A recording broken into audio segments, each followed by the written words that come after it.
থাকবে না। ইহানত সুন্নাতে কুফরুন, সুন্নতকে যে ইহানত করবে সে কাফির হবে। এই জন্য এটা অবিশ্বাস করা যাবে না। তবে মানতে পারা না পারা সেটা তার ব্যক্তিগত দুর্বলতা বা সঠিকতা এটার উপর ভিত্তি করবে, যে যতটুকু পারেন। আর পাঞ্জাবি, এটা এই যে খারেজিরা পাঞ্জাবি পরে কয় যে আমরা সুন্নত হাস, আমি গত জুমার আগের জুমাতে বলেছি যে মিস্টার আকবর দিনে ইলাহি যখন চালু করলো, এই দিনে ইলাহি চালু করার সময় সে হিন্দুদের আর মুসলমানদের মধ্যে একটা ভাগ সৃষ্টি করলো যে দুই পক্ষই আসবে, মাথায় টুপি ছাড়া আসতে পারবে না। টুপির মধ্যে সে ভাগ দিল, হিন্দু যারা তারা টুপি পরবে দোপাট্টা, অর্থাৎ কিস্তি, যেটাকে কিস্তি বলা হয়, কিস্তি টুপি, এটা হিন্দুরা পরবে। এখন অটল বিহারী বাজপেয়ী সহ অনেক হিন্দু এই কিস্তি টুপি পরে থাকে। এবং আরেকটা হলো পাঁচকল্লি চোক্কা, এখন যেটা এই যে বর্তমান খারেজিগের খাস সুন্নত, যেটা বর্তমান খারেজি কওমি দেওবন্দি মৌলবিগেরে এ টুপি ছাড়া হয় না, মাথা একটা টুপি একটা, মাথা এখানে টুপি হলো একবারে মনে করেন আকাশ হতে গেছে। তো সুন্নত এটা নয়, এটা আসছে গুলজারের সুন্নতের ভিতরে ইয়ে আকাবিরে পাঁচকলি টুপি, ইয়ে আকারে দেওবন্দ কারো সমহে। পাঁচকলি টুপি হচ্ছে দেওবন্দি বড় বড় আগেকার মৌলবিদের তৈরি করা টুপি, যেরকম নাউজুবিল্লাহ। আমি কারো তৈরি করা টুপি নেব না। আমার নবী পাক সাল্লাল্লাহু আলাইহি ওয়াসাল্লামের খাস সুন্নত টুপি আছে। হুজুর পাক সাল্লাল্লাহু আলাইহি ওয়াসাল্লামকে জিবরাইল আলাইহিস সালাম যে টুপি নিয়ে এসে দিয়েছিলেন, সেই টুপিটা হচ্ছে 4 টুকরা বিশিষ্ট সাদা গোল চতুর্দিক থেকে লেগে থাকার মতো সুতি কাপড়ের তৈরি। বলেন সুবহানাল্লাহ। এটা আনিসুল আরওয়া কিতাবের প্রথম খণ্ড 125 পৃষ্ঠা। তারপরে আপনার শামাইলুত তিরমিজিতেও আসছে। তারপরে হযরতে ইমাম, যিনি আমাদের সমস্ত তরিকতের ইমাম মঈনুদ্দিন চিশতি আজমি সানজি রহমতুল্লাহ আলাইহি, যার চেহারার দিকে তাকিয়ে 90 লক্ষ মতান্তরে 1 কোটি হিন্দু মুসলমান হয়েছিল, যিনি ইন্তেকালের সময় মাথায় লেখা উঠেছিল সোনালী অক্ষরে হাজা হাবিবুল্লাহ মাতাপি হুব্বিল্লাহ, ইনি আল্লাহর বন্ধু, আল্লাহর মহব্বতেই তিনি দুনিয়া ছেড়েছেন। যেরকম সুবহানাল্লাহ। তিনি লিখেছেন তার কিতাবে রাসূল পাক সাল্লাল্লাহু আলাইহি ওয়াসাল্লামকে জিবরাইল আলাইহিস সালাম যে টুপিটা দিয়েছিলেন, সেই টুপিটা সাদা গোল চতুর্দিক থেকে লেগে থাকা 4 টুকরা বিশিষ্ট সুন্নতি টুপি। যেরকম সুবহানাল্লাহ। যেটা আমরা এখানে দর্জির মাধ্যমে লিখে আপনাদের ব্যবস্থা করেছি, যদি প্রয়োজন বোধ করেন নিতে পারেন। আমরা সুন্নতের কথা বলছি চ্যালেঞ্জ ভিত্তিক, এছাড়া যদি অন্য কোনো সুন্নত কেউ দেখাতে পারে আমরা তারটা গ্রহণ করব, হাদিস শরীফ কেউ দিতে পারে।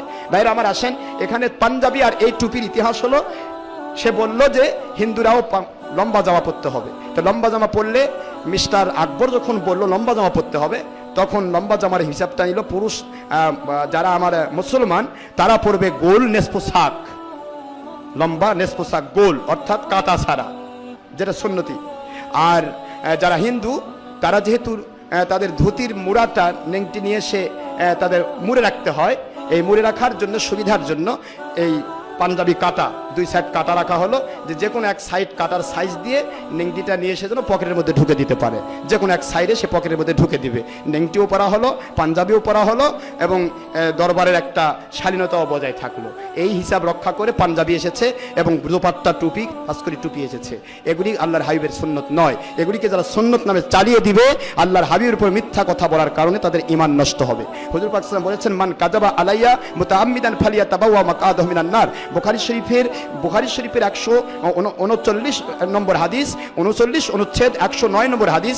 তারপর ফয়জুল বারী, ফতুল বারী, উমদাতুল কারী, ইরশাদুস সারী, সকল হাদিস শরীফের কিতাব। রাসূল পাক সাল্লাল্লাহু আলাইহি ওয়াসাল্লাম বলেন, যারা আমার উপর একটা মিথ্যা কথা বলল, তারা যেন দুনিয়াতে বসেই মনে করে তাদের জন্য জাহান্নামের আগুন প্রস্তুত হয়ে গেছে। নাউজুবিল্লাহ।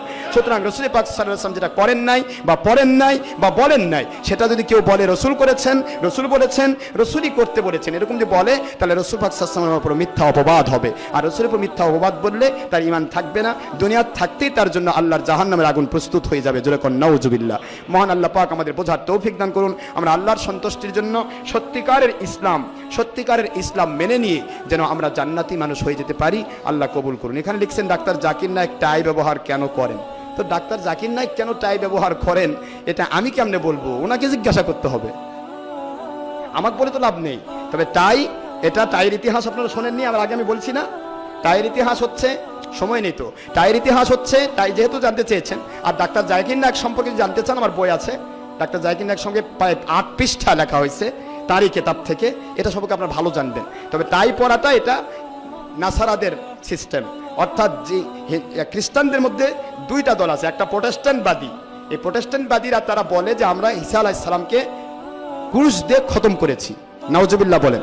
ক্রুশ দিয়ে খতম করা, অর্থাৎ ঈসা আলাইহিস সালামকে তারা খতম করার জন্য ধরে নিয়ে এসে বেঁধে তাকে ক্রুশতে মেরে ফেলেছিল। আর ক্রুশের চিহ্নটা হচ্ছে এরকম, বর্তমানে যেটা টাই আর কি এখানে পরা হয়, এটা হলো এরকম সোজা এসে ক্রুশ, এটাকে বলা হয় ক্রুশ। এই ক্রুশ দিয়ে ঈসা আলাইহিস সালামকে তারা হত্যা করেছে, এটা তারা দাবি করে। আল্লাহ পাক বলেছেন না ওমা কতালুহু ওমা সলাবুহু ওয়া বার রাফাহুল্লাহু সুবহানাহু ওয়া তাআলা। আল্লাহ পাক বলেছেন যে তারা তাকে খুন করতে পারে নাই, করতে পারেনি, আমি আল্লাহ কুদরত থেকে তাকে তুলে নিয়েছি। আর তাদেরই নেতাকে ঈসা আলাইহিস সালামের রূপ দিয়ে তারা নিজেরাই তাদের ক্রুশ দিয়ে তাদের নেতাকেই মেরে ফেলেছে। জোরে কোন সুবহানাল্লাহ। তো এখানে এই যে একটা গোলক ধাঁধার মধ্যে ইহুদিরা পড়েছিল, এই ইহুদি খ্রিস্টানদের মধ্যে, খ্রিস্টানদের যারা ঈসা আলাইহিস সালামের ভক্ত ছিল, এই ভক্তরা তারা তখন করলো কি, ওই ক্রুশের ওই সুরতে তারা কাপড় দিয়ে ক্রুশের ওই সুরতে তারা টাই বানিয়ে নিল, যে এটা দিয়ে যখন ঈসা আলাইহিস সালামকে খুন করা হয়েছে আমরা ওটাকে স্মরণ রাখার জন্য আমাদের গলার মধ্যে ঝুলে রাখবো। এই গলার মধ্যে যেহেতু এখানে তারা ক্রুশ মেরেছিল, এই জন্য গলা থেকে তারা এই টাইটা ঝুলিয়ে দিল। সেই টাইয়ের ইতিহাস, এটা আপনার encyclopedia of Islam, encyclopedia of Britannica, encyclopedia of America, তারপর কামুসাল জাদিদ, তারপর আবার কামুসাল লুগাতুল জাদিদ, বিভিন্ন কিতাবে পাবেন যে এই টাইয়ের ইতিহাস হচ্ছে সেই টাইয়ের ইতিহাস। আর সেই টাই আজকে মুসলমান পরে খুশি হয়ে নিজে বুঝায় আমি জ্ঞানী। কয়বার টাইটেল পাস করেছেন, কয়বার এমএ পাস করেছেন। এক জায়গায় বলতেছি ভাই বিএ পাস করলে বলে টাই পড়া লাগে, তাই আমি বলি ভাই বিএ পাস করে টাই পড়া লাগে, তাহলে আমি তিনবার টাইটেল মানে এমএ অনার্স মাস্টার্স দিয়ে 4 বার আমার এমএ হয়েছে, তাহলে আমার কয়টা টাই পড়া লাগবে, কয়টা টাই পড়া লাগবে? তাহলে তো আপনাদের ধারণায় তাহলে আমার 10টা টাই পড়া লাগবে। নাউজুবিল্লাহ মিন যালিক। টাই কোনো ইসলামী পোশাক নয়, এটা কোনো সুরতি নয়, এটা ইহুদি নাসারার পোশাক। তাই সেটা জাকির নাকি পড়ুক, জাকির নাকের বাপ পড়ুক, ডক্টর আশরাফ সিদ্দিকী পড়ুক, আশরাফ সিদ্দিকীর বাপ পড়ুক, এটা ইহুদি নাসারার আমল। মান তাশাব্বাহা বিকওমিন ফাহুয়া মিনহুম। আবু দাউদ শরীফ সহ প্রায় 55টি হাদিস শরীফ এসেছে, রাসূল পাক সাল্লাল্লাহু আলাইহি ওয়াসাল্লাম বলেন পৃথিবীতে যে জাতির অনুসরণ করবে, যে যার অনুসরণ করবে সে তার অন্তর্ভুক্ত হবে, তার সাথে তার হাসর হবে। যেরকম নাউজুবিল্লাহ। সুতরাং আমরা কাউকে অনুসরণ করব না, আমরা নবী পাক সাল্লাল্লাহু আলাইহি ওয়াসাল্লাম ওনার মত, ওনার সুন্নতের পথ অনুসারে চলবো। আল্লাহ পাক আমাদের তৌফিক দান করুন, সবাই বলেন আমিন। ইসলামী শরীয়তে যা হালাল, কোরআন শরীফ হাদিস শরীফ ইজমা কিয়াস যা হালাল করেছে, দুনিয়ার সব মৌলবি সহ কেউ না করলে আমরা করব।